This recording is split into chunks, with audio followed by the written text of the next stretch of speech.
One fall day, while Pexy and Alexi were raking leaves, a flock of migrating birds flew by high in the sky. "Where are all those birds going?" asked Pexy. "They're flying south for the winter," Alexi said. "You mean they are leaving?" "Yes, winter is coming. So migrating birds, like those, fly to the southern hemisphere where it's warm. They'll stay there until it starts to get cold. Then they'll fly back to the northern hemisphere where it's warm again."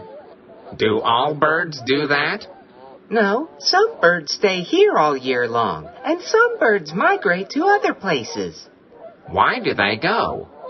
"We think birds migrate to find safe places to hatch their eggs and to find food to eat." "We seem to have plenty of food here." "Most birds eat plants and insects, which are scarce during the winter. So migrating birds fly to where there's a lot of sunshine that helps plants and insects grow." "It seems like a long way to go just to eat bugs and weeds. I'll bet they're pooped when they get there." "You look a little pooped yourself." "I am glad that cows don't fly south for the winter."